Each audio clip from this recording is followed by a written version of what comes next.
We just live right now, man. It's going down, excited for the season. You know, we coming off a playoff win. I mean, you know, we had a couple wins.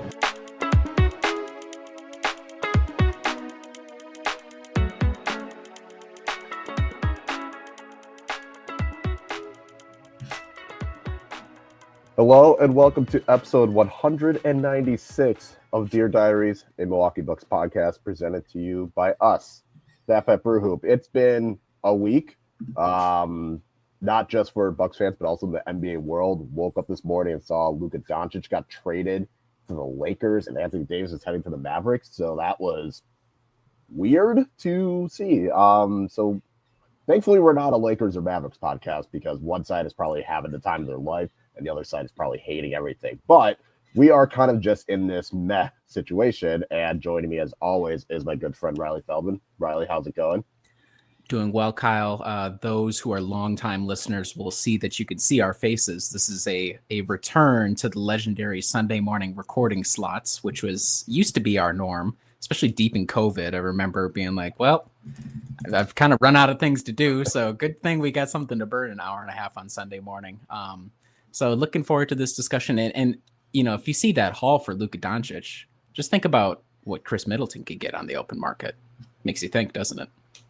Also makes you wonder, how much could Pat Connaughton get in an open market? And the person that's going to be able to provide that is Adam Harris. Adam, how's it going? It's going great. I mean, Pat's looked spry. People cannot deny this, right? And you're watching the start of that Spurs game, and you're thinking this guy could easily be number 8 in my 8-man rotation. So that's all I'm going to say. I think he's getting a bad rap. I get it's $9 million, which is kind of an insane amount of money, but he could play. He could play. Just wouldn't want to pay him that much, but that's all I'm saying. Adam, you're not on Blue Sky, but I'm starting a new bit where each day I put out a post where I'm like, oh, it looks. If Pat's agent's playing it right, Pat should definitely opt out this summer. He's looking good. So that's going to be my bit the rest of the season. Like, wow. Could you imagine? There's a 3-year, $30 million deal waiting for him out there somewhere. So that'll be my new bit, is just I'm going to put out there the energy to hopefully get Pat to opt out foolishly. So you and I have the same agenda, just for the wrong reasons is all. Good. Right. Different motives. But you know who might have some motives? John Horst. He's going to have to do something because the Milwaukee Bucks are still out west. They went to Utah, and on Monday, things look great. They won 126-110. Chris Middleton had his bounce-back game after not doing anything against Portland. We're thinking, all right, road trip's still back on.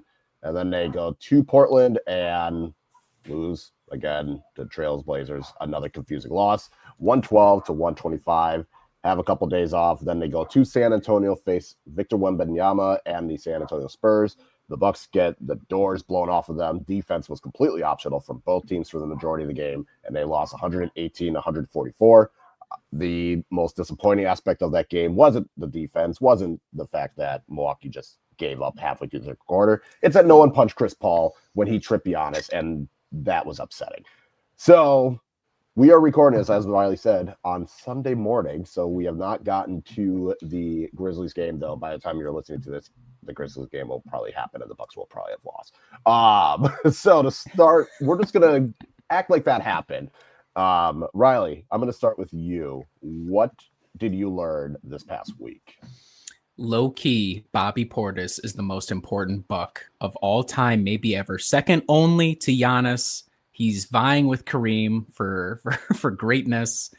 I don't think it's actually Bobby. It's the fact that the only bigs that we have are Brook and Giannis. So very obvious in a lot of the losses that part of the problem is when it's Giannis and Brook, depending on the matchup, especially against the Spurs, Brook was being put on Devin Vassell on the perimeter. And that was just, I mean, it was a drive, an open look over and over and over. Brook played, I think, only 24 minutes, which has to be the lowest minute count he's had in weeks because Doc's putting him out there for like 35 to 40 a night. So I'm glad, low-key glad that Brook cannot hang with the Spurs because that meant he finally got some rest, which is great. But the concept of having that big, if you had any sort of ideas prior to this road trip about, well, maybe Giannis at the 5, you really only need, maybe these guys are okay. I mean, obviously you need somebody to fill in, like that was obvious, but this will drive home the point that having a secondary smaller big is necessary. Taurean Prince, as we've kind of learned as the season gone on, he's not a small ball four, or at least I have high doubts about that. I think he's best as guarding threes. The Spurs kind of went small outside of Wemby, so the matchup there was okay. But going into the year, it was like, well, maybe Prince will be the small ball four, Giannis at the 5, Chris 3, whatever, you kind of work it up. That doesn't look viable to me. I just looked at the lineup data a second ago. Very small sample size, but the most prolific non-Lopez, non-Bobby, Giannis lineup, which would imply Giannis at the 5 with a bunch of guys around him, Taurean Prince being one of them. Only 9 minutes played, so I mean the smallest of sample size theater, but it's a net minus 50. It has a offensive rating of 90.9 and a defensive rating of 140.9. That feels about right. And part of that, the offense, is that this past week, Giannis has kind of gone into I'm going to do it all myself mode. And I really think his defensive effort has dropped a lot this season. I think that he's almost spot on with the team's defensive rating when he's on the court. It's not like he's really lifting it up. Now the defense gets worse without him there, but you could even see it in some of the losses. Like, oh, Giannis, can you please rotate over to help out this clearly, like AJ Green clearly got driven past, you know it's coming. So can you, and he was just so late rotating over to help out, which that was supposed to be his bread and butter. So yeah, I think the thing I learned is having another big is important. It could be Bobby. It could be somebody else. Bobby has his warts, but we're finding out that we need Bobby or somebody else for post deadline. It doesn't really matter what it is. So obviously we hope everything's going to be okay with Bobby with the personal stuff, but you know, we need him. That's what I learned this week.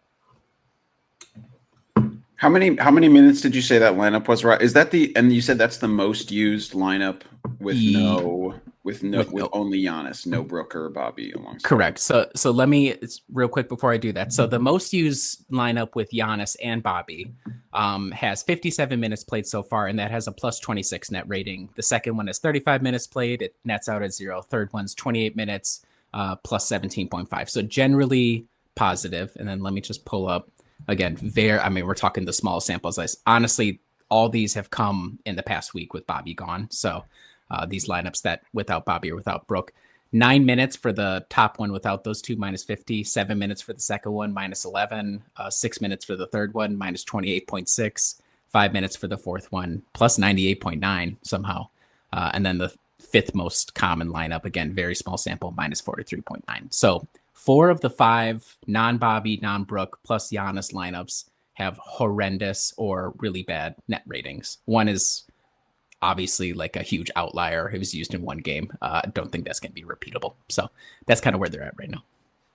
Yeah, and it's interesting because if you look at Brook Lopez's January game log, other than the blowout against the Knicks, since the first 2 games of January, he played 23 minutes against Brooklyn and then 23 minutes against Portland the first time.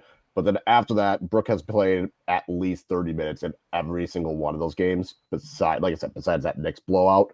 And actually against the Clippers, he played 41 minutes. So it was a lot of minutes. I think he averaged 31.7 minutes in the month of January, which is still around the average that he's been playing, but it felt lower, but it also felt like he played a lot more. So I've been saying the Bucks needed the backup big for I don't even know how long now. I feel like it's been, maybe I should be open to that player, that 30. Who was the 30 last week we talked about? I was like, maybe I should open up more to that contingency player, considering we don't have much of a backup in that aspect. But I think the other thing is with Bobby, it is interesting because he does have that defensive.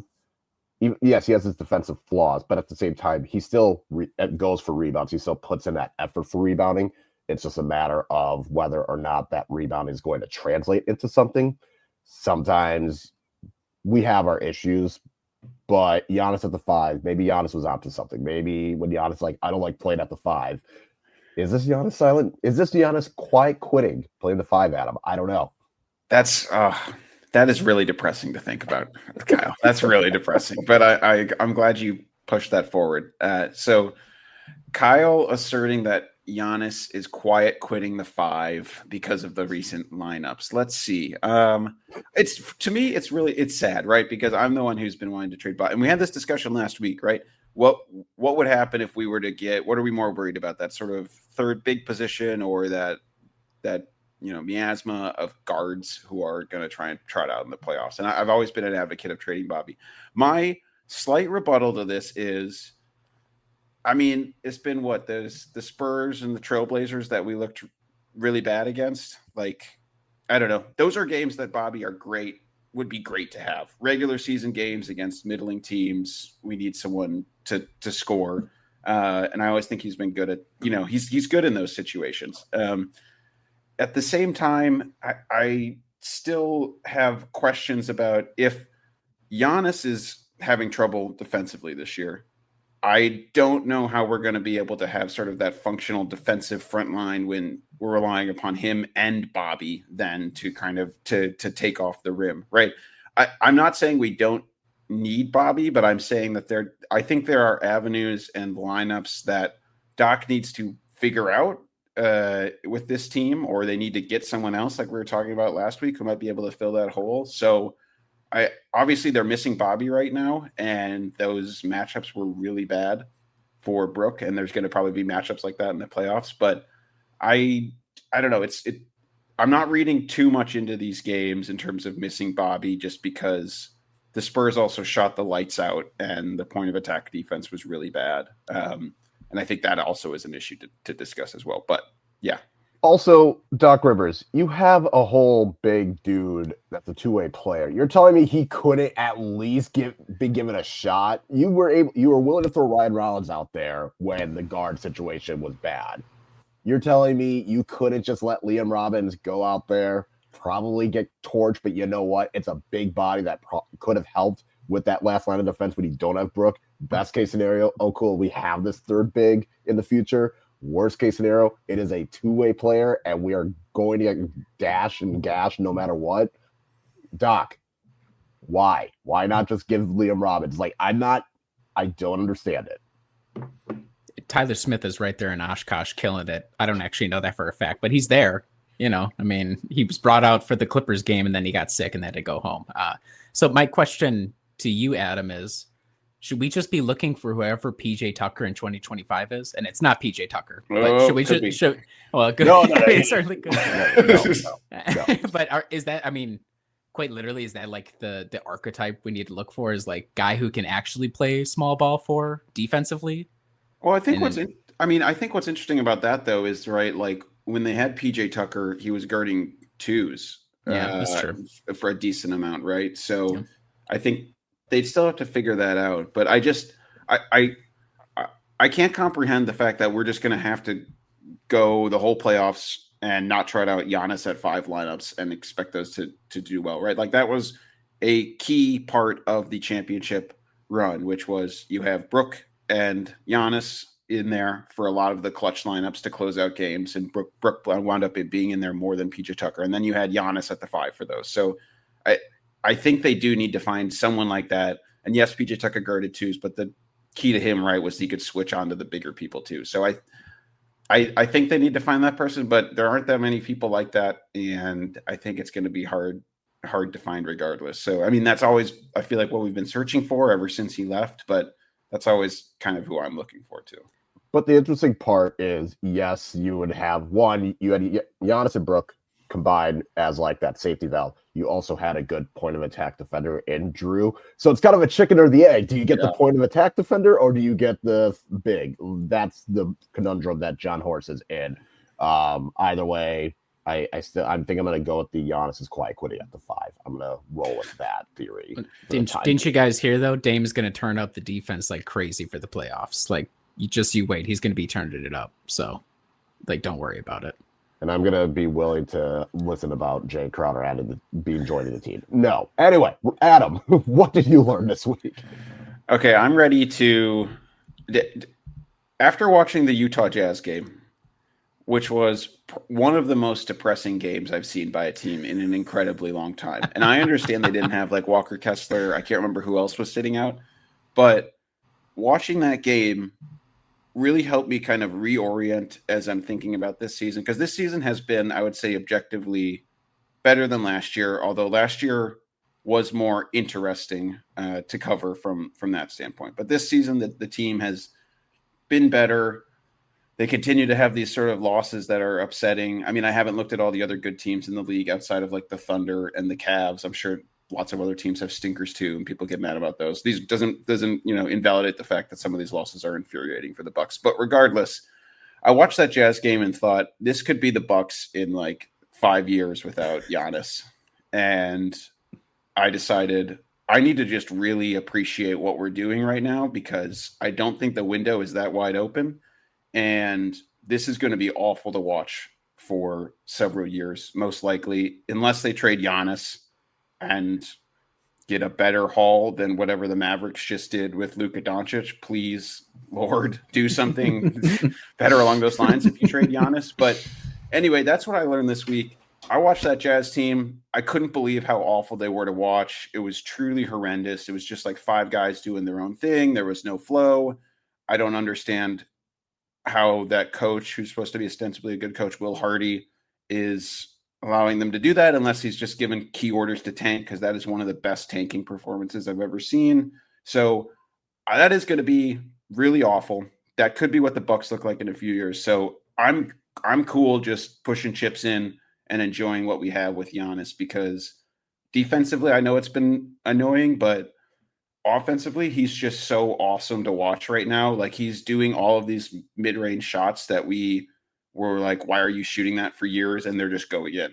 I mean, he's like doing everything offensively that I ever could have wanted him to do. So I'm just trying to, again, enjoy what we have, because the Jazz made me really depressed thinking about what we could not have. Is Giannis Colin Sexton in this exercise, in the future Bucks exercise? Is like, we're reduced to being like, I mean, maybe they are doing their best to tank so they can get Cooper Flag, because I watched that Duke North Carolina game last night, and I understand now why Cooper Flag is such a highly rated prospect. That dude's good. I understand wanting to tank. I get that. I get wanting to tank to try and get someone like that, especially for Utah. Oh, he's gonna be bigger than the nasty man and John Stockton if he goes over there. The nasty man. All right. I'm not calling him by his name. I understand. Adam, does your admission there mean you're okay with the 2031 first being on the table? Because you're going to be god awful anyhow. Okay, cool. Yes, yeah, I'm cool with that stuff. I understand it's going to be really bad, and I understand that we should be trying to make a better world for our kids. But when it comes to the Bucks, I'm good just pushing stuff in now, because I want to take advantage of Giannis while we have it. So I'm good with the stuff on the table. I don't quite know how that would work with some of these big trades. I'm curious how things might shake out in the wake of this Doncic-Davis trade, but I'm good just pushing stuff in, because I really think the window is small, and I just want to enjoy it and see if they can crack one more out while they have Giannis. I tend to agree. I still like the names still haven't really interested me. Okay, does Doncic set the market? Because if that sets the market, you can have anybody for essentially table scraps. So apparently you can have a 25-year-old phenom who will power your franchise for the next decade Anthony Davis isn't nothing, but relative trade-off there extremely low. So I'm curious, like, if you throw the first, how much does that open your options on the trade market? Obviously, teams are posturing right now. You got 4 more days until then. So I would be surprised if they threw it in right now. Maybe wait until the end to see if you have to beat a final offer from somebody else. But I don't know. I think, too, I haven't been super inspired by Chris's performances lately. Didn't help. He had 2 games on the road trip where he scored literally 0 points. 2 games where he scored 21 and 22. He looked at least very efficient in this first game. Even then, though, like watching him dribble a couple of times, like, like he's trying to do like a move above the key. And it's just like the guy isn't even really pressuring him. And Chris is over dribbling a little bit and almost loses it. So I get still nervous about Chris. And defensively, it's a laugher. Like, it's still a laugher. It will remain a laugher. That's a lost cause. So I don't know. I think, am I ready to mortgage the future? Probably. We're already pretty mortgaged. Like let's just refinance or whatever. Do another mortgage on the house. What's another mortgage to the 10 we already have on the house, at this point. So as long as Giannis is there, we might have enough income to be able to keep our heads afloat on the housing market. But yeah, I guess I'm more open to it as well. Like you're so right that F them kids. It always has been from the very start. Kids aren't even going to watch basketball. Nobody's going to care about the Bucks. like Adam, your kids don't even live near Milwaukee. Are they really going to follow in your footsteps to watch, or Wisconsin, I should say? Are they going to follow your footsteps to watch the Bucks? Probably not. Kyle more likely, but so I agree. Like, don't care about the future all that much. Am I really going to care about the Bucks in 2031? Odds are pretty low. So yeah, I guess from that perspective, in terms of entertainment value, yeah, go for it. Let's see if we can make something special happen in the playoffs. I kind of feel like with the 2031, I don't oppose trading it, but it needs to make sense. And I think the biggest problem is none of the big names that have been floated out there would make me want to go for that. But I'm not wanting Bradley Beal. I don't want Jimmy Butler. Zach LaVine is okay, but it's not much. So I think that's kind of where I'm at, where, yeah, if Anthony Davis and Luka Doncic was available for the 2031 first round, sure, do that. But I feel as though it needs to be a player that makes sense, because it's one of those where if you are going to give up something that will be potentially valuable in the future, then get a younger, higher level player so that when things potentially go south and that player is going to want out, you can use that to recoup some of the first round picks that you lost. Kind of in that aspect, that is where I'm kind of feeling like with Portland, it was like, okay, we can trade Dame and get all these firsts because we're going to be bad, but at least we know we'll have these firsts to make up for it. Or even with New Orleans or the Nets, when it was like, we'll get rid of KD, but take all this. So I get it. Also, yeah, 2031, there might not be a 2031. So there's always that. There's always that potential. So I'm willing to push more of like a win now if it would actually make the team better. And the problem is none of Zach LaVine, Jimmy Butler, Bradley Beal helps the team win now or makes the team better right now. It feels like you're just swapping in, yeah, we're going to have this middling situation and replace with another middling situation. And let me clarify real quickly. I'm not saying we have to trade the 2031 at this trade deadline, but I am incredibly comfortable because I think it's highly unlikely if they make a trade this halfway through the season and integrate some big star that they're going to win the title. I mean, Lord knows it took them forever to integrate Dame and Giannis. So I don't think that's going to happen, but I am totally comfortable in the offseason trading as much as needs to be done to, enjoy the 1 or 2 year window that I think we have left. 100% agree. Just want to put it out there, and I haven't run it in the trade machine. I don't know if this makes sense, anything like that. Clearly it doesn't, but I think looking at the contract numbers that Chris plus Bobby equals Anthony Davis. So clearly the Mavs don't have a clue what they're doing. Might be the time to swoop in, Bobby's a good culture guy. Chris, true professional, all that sort of stuff. So maybe the Mavs would be interested in that. I don't know. I think so. And part of it too is you run through the trade proposals, and all of them have been kind of asinine. I think Zach LaVine is maybe the only name so far that I'd be even somewhat interested in, exclusively off of the age play. Like, okay, he's more within Giannis's age bracket. Yeah, it's probably not going to work out this season, but frankly, I watched the team and I don't feel amazing about them winning a title anyhow. So it's not like oh man, we're throwing away our chance. Of course, if you get hot at the right time, whatever the hell that means, flip the switch, which is the Bucks way, has been the Bucks way for years and years, and then they don't flip the switch, then they could win. But, I don't feel bad about, if we trade Chris, we're absolutely throwing away our best shot at the title. I mean, if your odds of winning the title are 5%, you're not gonna don't worry too much about it. The trade proposals that are like Chris plus the first for Kyle Kuzma, that's called negotiating with terrorists, and we don't do that at this organization or in this country. So we're not going to be, there's levels to it. Obviously, I don't have any interest in Kyle Kuzma for the 2031 first and Chris. So it is like a name, but otherwise, yeah, I haven't been super. Maybe like you could swoop in on some guys for New Orleans because they're awful.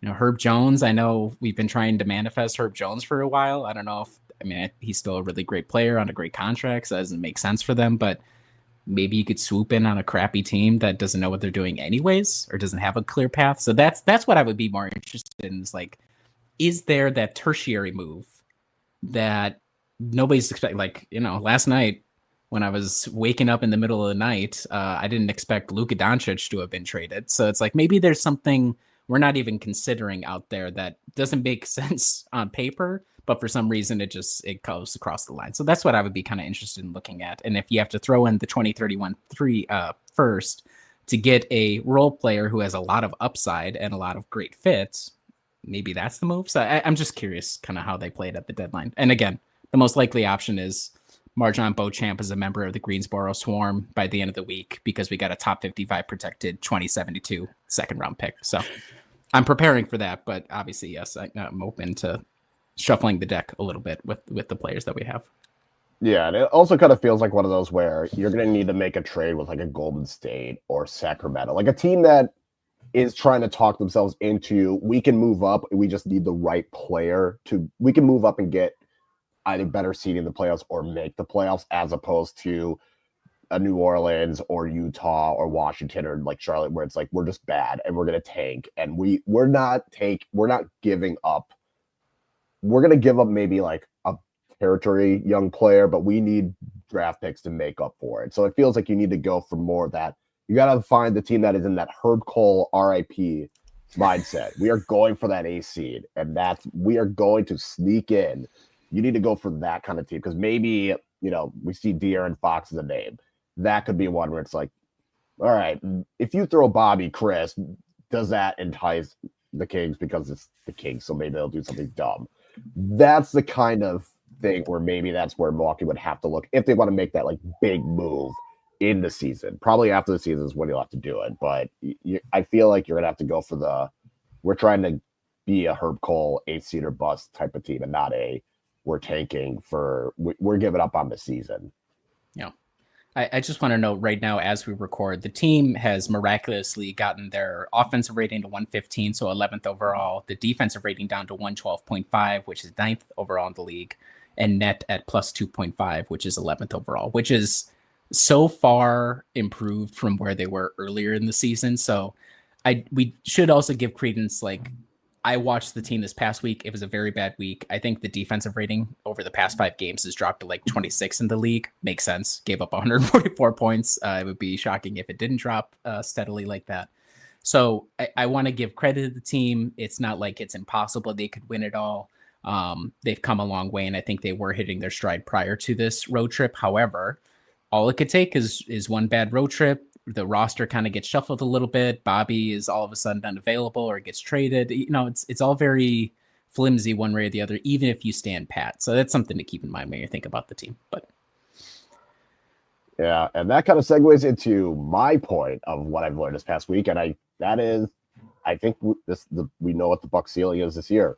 It's probably at best a 4 seed that can win their first round matchup, and then probably lose to what most likely seems like Cleveland in round 2.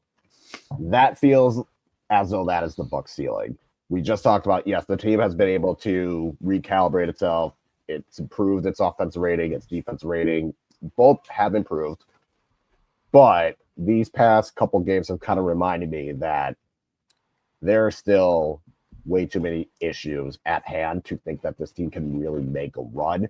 The point of attack defense, where if they play Cleveland, they're going to absolutely destroy Milwaukee's guard. And that is what makes it tough to think that Milwaukee will get there. If they play, a Boston, a team that's going to want to shoot threes, that's going to leave them very successful, like very exposed, where if the Celtics are hitting threes, the Bucks are in trouble. Because Boston defensively has answers for everyone besides Giannis. If they play New York, we've seen twice now, they played the Knicks and they've gotten boat raced out of the arena because Jalen Brunson is able to do whatever he wants against the guard. And Karl-Anthony Towns is a matchup nightmare for Brook.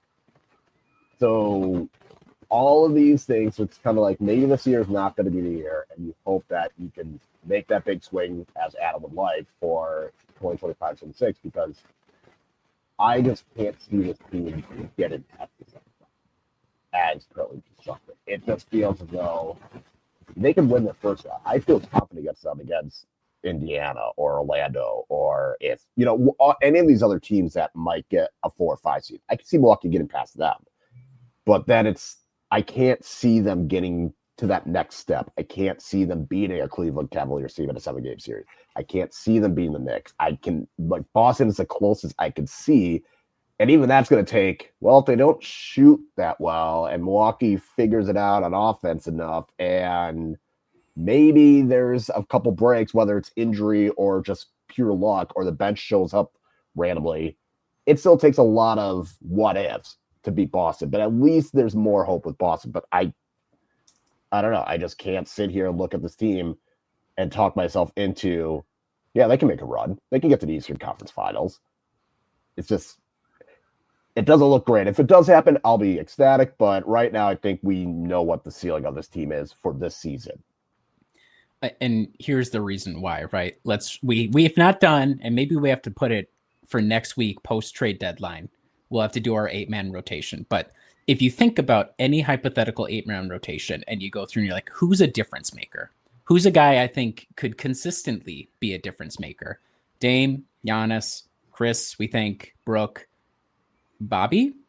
Everybody else is young, or they're vets that I don't, they're fine, but I don't like. Taurean Prince, am I going to be like, oh man, Torian's going to stand up huge in this series? No. Gary Trent Jr. be like, oh, Gary Trent, he's gonna be unlocking something. Probably not. The young guys, potential. Ajax has had a bad few weeks. Go circle back to the Chris Paul point. I mean, Ajax has got ejected in the Utah game. Like, okay, Ajax, you're there to punch out Chris Paul. Not that I condone violence, but just get ejected. Let's go. But AJ Green, back from injury, kind of an off game, but he'd miss a couple of games. So when I look at the rotation as we have it now, 5 of hypothetical 8s, 6 if you want to include Pat Adams. So let's say 6 of your 8. I mean, that's pretty good, I suppose. But realistically, 4 to 5 guys who are difference makers, whereas the top of the East, even if they have the same number of difference makers, feels like they're fitting together a little bit better. Like you said, the Knicks, I mean, they seem to have kind of their balance worked out really well. And yes, it's a nightmare for the Bucks trying to guard Cat in particular. The Celtics, we've already seen, like, we play them close, but it's always a tough game. And then the Cavs are, didn't they beat the brakes off? Obviously, we've lost all the games against them. I think they beat the brakes off the Bucks when we faced them earlier in the season too. So it's like not even just, okay, maybe they have the same number of reliable difference makers, but the fit's better, the age profile's better. They're stronger in certain areas that the Bucks aren't. So I tend to agree. Again, there is a weird world where shit happens and you're able to make it work, but I don't feel amazing. We've had the same core for how many years now, and how many years have we been like, that core's getting pretty old, and then we threw Dame in there, who's also old. I mean, effective but old, and it's like, Father Time's going to catch up eventually, and then the other guys you're filling in the back have not been like amazing. They've been fine, but not amazing. Okay, I'm going to do counterpoint. So, counterpoint to this. The last 2 years, you have not had Giannis, basically. Yep. Right? Okay. That's a huge counterpoint, because the last time we saw Giannis fully healthy in the playoffs, he averaged like 40 and 15 or whatever, and almost took out the Celtics, right? And I think he's a superior player offensively now. I think he could easily average like 35 to 36 in a playoff series against any of these teams. Maybe not Boston, just because Boston is annoying and has weird juju against him. But so there's that. I think the upside to this team that they still have not realized, and again, I'm not saying that they will, but is when you looked at the championship team, they had a baseline defensively that won them the championship. This team would need to have that be have an offensive ceiling that is constantly there night after night. Will they get there? I'm not sure. It relies upon the health of Chris Middleton. maybe you think about tweaking the starting lineup and see if like AJ Green can juice it, and they just have some crazy numbers with that group with Chris Middleton in there too. I think there's a reality where like Giannis, Brooke, AJ Green, Dame, and Chris is like unstoppable, and they're shooting really well, right? Okay. And I'm trying to go positive here. They're shooting really well. I don't know how a team would stop them with the Dame Giannis pick and roll working better. They need to figure out how the heck Chris fits into that. It seems kind of silly that they can't figure that out. Like, he could be just an excellent spot up shooter. Why don't you set some like side picks for him? Why doesn't like him and AJ Green or whatever set some picks on the weak side or whatever? So I think there's a reality where that is. The players you were talking about, Riley, you don't need them to be difference makers. You need them to like win you a game in a series, right? You need like Gary Trent to have a Bryn Forbes series or whatever. You need him to be the Pat Connaughton in like any of those series, right? I think those could happen. So I'm not ruling it out. I'm not bullish, but I also was not bullish on the team that won the championship. I really didn't think they were going to do it. You can go back and read me on Brewhoop. I said, no, they're not going to do it. There's always chance for injuries too. I mean, there were plenty of injuries on the way to the championship too. So I think there's still a path for them to do it. Just things would have to break right. And they'd have to really find, I think, that offensive upside we've all been dreaming of for this full year. So that's my counterpoint. I do agree. Offensively, this is probably the best Bucks offensive team we've had since pretty much 2019. And I will also say the complementary pieces this year they are better than the complementary pieces the Bucks have relied on, especially in the two like in years prior. You know, you're not relying on Jay Crowder for 2 years and that doesn't work. You're not relying on. It feels as though Gary Trent Jr., Torian Prince, AJ Green, Andre Jackson Jr. are upgrades on the Jay Crowder, Grayson Allen, you know, whoever else, like Javon Carter. It does feel as though there are upgrades in that aspect, which is good because I think that is what the Bucks will need. Like you said, Adam, like you need some of these guys to win you games or series, which I think they're capable of. It's just the biggest concern for me is, yes, the offense can be supercharged, but that defense is just a sieve left, right, and center.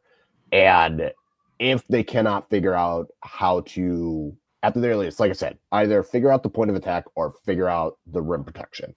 If you get one of those, that's a better chance of that happening.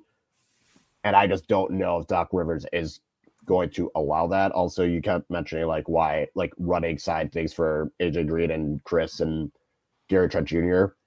I think a lot of that is kind of on you're asking Dame and Giannis to figure that part out where, okay, if they can unlock or they can pull in another defender, then you can get that. Because we're seeing when the Bucks have their ball movement going, it works. The team looks great. And that's always because one of Dame or Giannis is attracting so much attention that they're smart about making the extra pass. Is that going to happen in the playoffs is the concern. So, yes, there is more optimism because the core pieces are better than the last, I'd say, 3 seasons. But I'm still – I think there's that reason for optimism. But at the same time, you're still looking at – still need things to break your way. And maybe they do. It's just hard to imagine Boston, New York, and Cleveland all having a bad enough slump like Mitchell was saying in the chat. They like Boston and New York had their slump and they're still 5.5 games ahead of Milwaukee. And that's their slump. And they're a team capable of rattling off 8, 9, 10 wins in a row with no problem. And I don't know if Milwaukee has that capability of winning 8, 9, 10 games against good teams, against the upper level teams. It all comes back down in a way to Chris Middleton. Like how good do you feel about him being able to put it together? I think for understandable reasons, coming back from injury and everything, he's been a little inconsistent. This past road trip was exceptionally so, but again, maybe there's extenuating circumstances around that. If we feel, and bad timing for me to come back, watch the Bucks, and then the Giannis pick and roll or Giannis Dame pick and roll kind of goes away. I mean, I didn't see it a lot in the road trip games that I watched, and that could partially be a function of missing Bobby, missing AJ Green, but that kind of went away. Maybe it comes back. So let's say those guys figure it out. Trying to integrate Chris, like right now, the way that Chris is integrated is occasionally he brings the ball up the court and then like gets a cool pass to Giannis. That's like when I'm watching, I'm like, oh, Chris had that was a good connection between Chris and another big three guy. It's like, oh, like a really good Chris Giannis pass. That's the extent of it. And a couple of like spot up shots or whatever. So feels, and I honestly, that comes down to me, to the coaching staff. Like Kyle said, I think they're leaving a lot of it in the creativity of Giannis and Dame, which is fine. But ultimately, the ceiling of the team offensively is only going to work if Chris is much more integrated. It's always tough to figure out with the big three what the right balance is. With Drew, we had the luck to have him from the start of the season all the way. Like when we had him, okay, all the way through, you could work on it that whole season, and by the end of it, they had some sort of semblance of balance worked out between the three of them.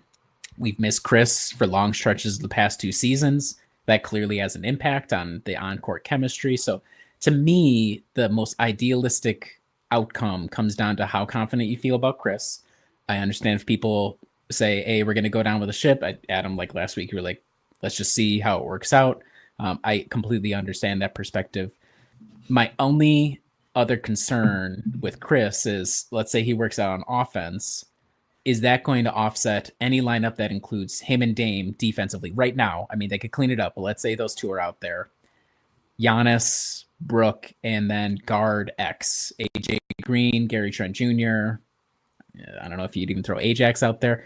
That's what, like, that balance is really, it's hard for me to really see. And I'm sure if I looked up Chris's on-off numbers, I could probably do that right now, actually, to see how they look defensively. That's where I get concerned. It's like, still got a ways to go offensively, getting it integrated. Have not been super amazed by the defense, but maybe there's a way you can hide him. So that's my counter to the counter, although I understand having a slightly optimistic take about it. All right. Yeah, I mean, I feel like that is the mood. Is like, you don't think we can talk ourselves into things going well. We just need all these other things that work out, but we can talk ourselves into it, and then reality sets are like, wait, no. This is why we're in this position in the first place. We can talk ourselves into it, and then we get a reality check. So, I don't know. I feel like with Chris, I think we just view him as more like a hypercharged 6-man that some games he's going to give you great output, and other games he's going to give you nothing. And that's just the life of a streaky 6-man shooter, which is fine. And I don't think that's a bad thing, because we've seen plenty of teams integrate that as well. And that is an area that I think Chris could thrive, because then it takes the pressure off of him to have to feel like he has to do stuff. But it still gives him an importance, because they'll still put him in the closing lineup. It's not as though we're just going to say, all right, Chris, play 20 minutes, and then when we need to win a game, you're going to ride the bench. It's, all right, Chris, we need you. Can you give us these 20 minutes? And I don't care about the defense at this point. You're on here to score. And if you are scoring, great. But if you're not, it is what it is. So maybe I think that 6-man role is how you can best integrate him at this point. So I just looked it up real quick. To be completely fair to him, credit him. The defense is only 0.8 worse with him on the floor versus when he's off, so it's 111.8, which is better than the overall team defensive rating on the season. So, that what I'm going off of is almost exclusively eye tests. So anybody who wants to pull out the stats and say, hey, you're wrong for this, please feel free. Like, I don't feel super strongly about it. I just watch and I'm like, don't know what just happened there, but maybe there's a way schematically you can make it work. Obviously they found a way to make it work so far in his minutes that he's played so far this season. So just wanted to throw that in there as well. All right. I think we've hammered it out, but let's get to the fun part. So we have rapid fire questions. Adam, you have those for you. I will let you pick you. Okay. Rapid fire. All right. It's the playoffs, and you can have one of these two certainties every single game they play. Ajax makes 2 threes, or AJ Green makes 4 threes. So every single game you are assured that one of those two things was going to happen. Which would you prefer? AJ Green. And I'm not saying it's because everyone knows my fondness of AJ Green. I do think that's the kind of thing where that can make a swing from he can get hot. Maybe he makes those 4 threes in like a 2-minute stretch. Maybe that's just timely threes. But I think AJ Green's 4 threes would help Milwaukee and would have more of a ripple effect as opposed to Ajax. I would say for me, let's go with AJ Green. I agree, because could you imagine how heartbreaking that would be to be the other team? We're usually the team that gets the other team's AJ Green, who goes nuts and it just drops 4 threes consistently every game. To bet on Ajax is to be an Ajax defense believer.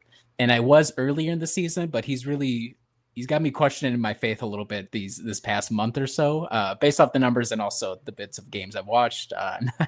Not hyper impressed with this play lately. So I'll go with AJ Green just because I feel like he's a better fit with needing that guard off the bench. And that would be, not backbreaking, but tough to deal with as the other team. If the guy's consistently dropping 4 threes on you, that's just kind of, that would work within Milwaukee's concept for the offense. All right. How do you take your coffee? Black with a little bit of coffee. And that's it. I mean, wow. Sunday morning, I'm not awake. Black with a little bit of sugar. I was like, jeez. Kyle. Wow, that was the most fitting answer. Black with a little bit of coffee. Kyle just straight up drinks the grounds. He doesn't even need the liquid. Just a little bit of liquid. In other words, I'm actually just snorting the ground. That's all. Oh my god, I'm sweating. That's how funny that was. Oh my god. I do just a little bit of milk. Nothing crazy. Sometimes I do it iced. Usually winter months, hot. Summer months, if I'm sweating my ass off overnight, then I'll do iced in the next morning. Okay.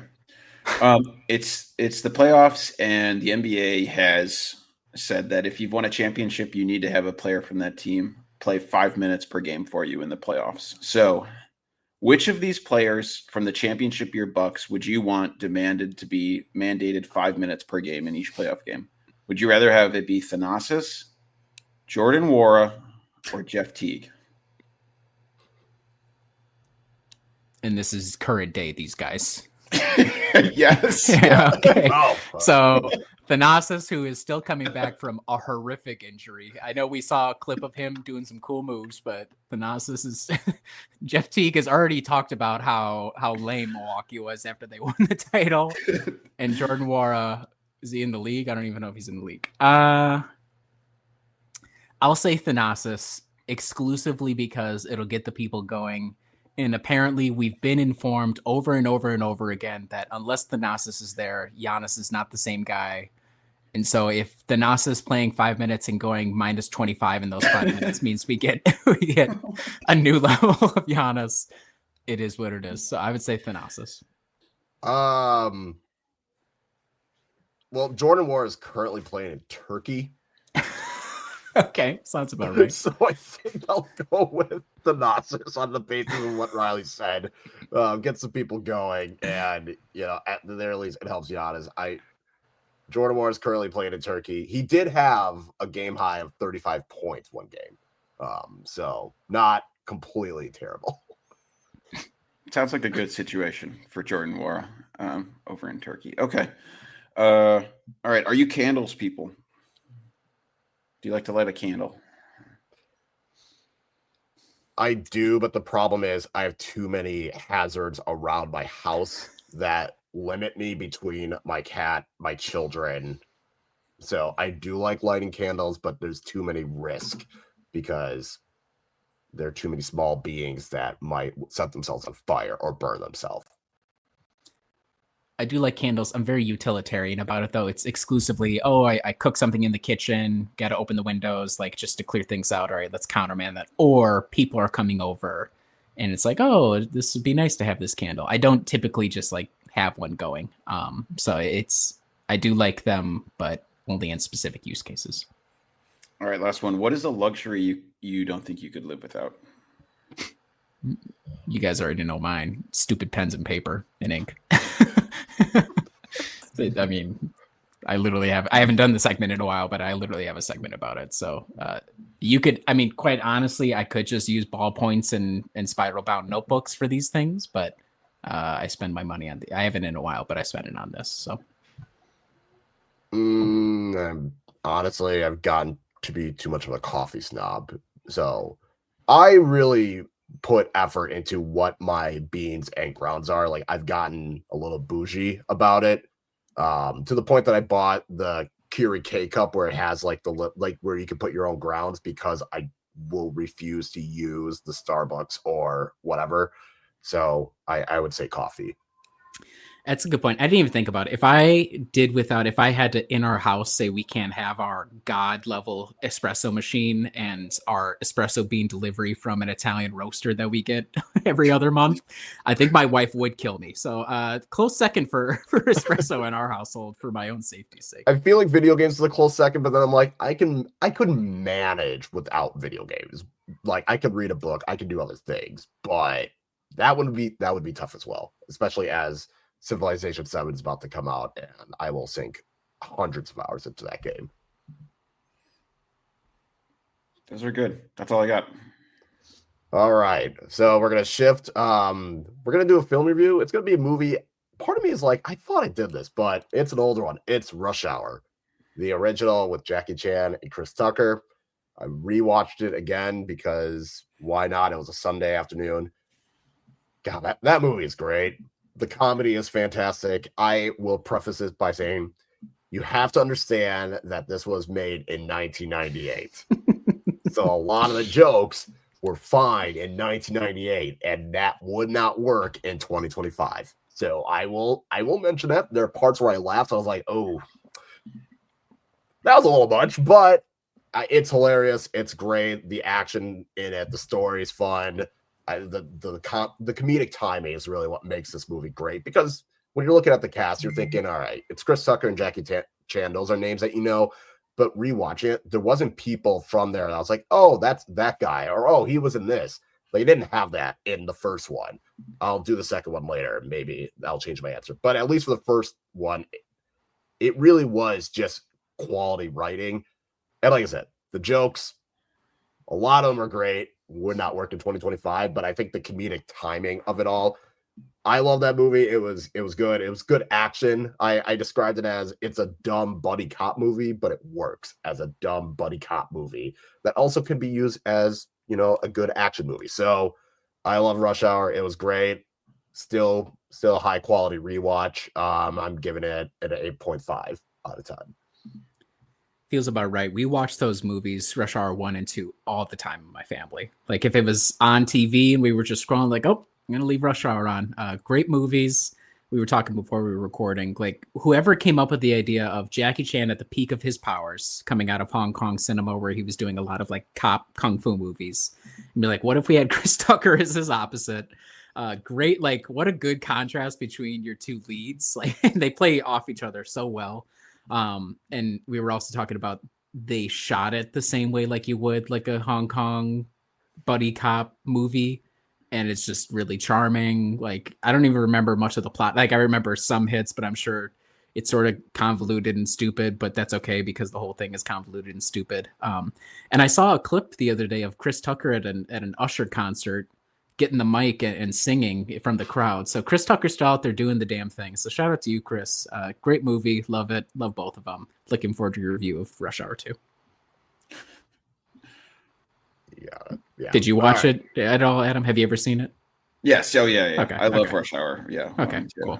I used to always get really excited when Chris Tucker was in the NBA All-Star Celebrity Game because of Rush Hour. He was awful. The worst shot ever. Go back and watch the tape. That's some of the worst I've ever seen. I might have to do that. All right. So we'll end it. Like I said, if you're listening to this is probably after the Grizzlies game. We're gonna assume that they lost to the Grizzlies because God knows the last thing we saw this team lose to a Grizzlies team that was 3 G Leaguers out there. So I don't think things got better. But on Monday they will play the Oklahoma City Thunder. That is going to be on the road. Then they go to Charlotte and face the Hornets on Wednesday. And then Friday, they play the Atlanta Hawks before being at home and facing the Philadelphia 76ers next Sunday, starting at 1 p.m. So you can watch that game and still get to your Super Bowl activities. So, Adam, what do you think is going to happen for these 4 games? I'm going to go 3-1. I don't think they'll beat the Thunder on the road, although that would be a great win. But I think they'll be able to fill it out. I mean, Atlanta lost Jalen Johnson now. Charlotte is not very good. And then I don't know, the 76ers are just a weird team, but I think they'll pull that one out. So I'm feeling kind of optimistic. 3-1. All right, Riley.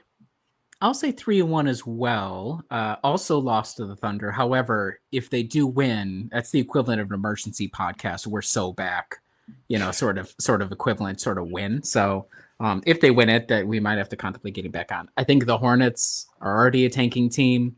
They'll be right before the deadline, shut guys down even more just to make sure if they have any possibility of a deal. I'm sure we'll see an extensive injury list of guys feeling sore leading up to that one. Hawks. Have we already played them this season? I can't remember. I should look these up. Beat them. Lost to them the first time. Beat them in the semifinal of the NBA Cup. Okay, yeah. Jalen Johnson being out. Okongwu always plays Giannis pretty tough, so that'll be interesting, but feel pretty good about that. That'll also be, if there's a trade, obviously that kind of throws, for the Bucks, that throws things in the air. We'll see. The Sixers just suck. I went to Liberty Ballers the other day. It was like breaking. Joel Embiid and Paul George out again. It's like that was the breaking. So, a horrible season in Philly. They gutted the entire team for Paul George, who did Paul George things and was completely unavailable for long stretches of the season. And Joel Embiid's body is finally breaking down completely. So, shout out to the Sixers, but we should be able to smoke them. I do not care about the other 3 games. I will be at that Bucks-Sixers game. They need to win that game. I don't care about the other 3. They can lose all those for all I care. They need to win the Sixers game. That is my only prediction. I want that win against the Sixers. I will be there, and I'm not seeing this team beat Philly in person. It's annoying. So I don't care about the other 3. They can be 1-3. As long as the one is the Sixers, I'm okay. I feel really good about the odds, regardless of the outcome of Kyle busting out the recording app on his way out of Fiserv Forum to give us the live, the exclusive, the 1 to 2 times a season Kyle reporting coming out of the forum. So I'm looking forward to that.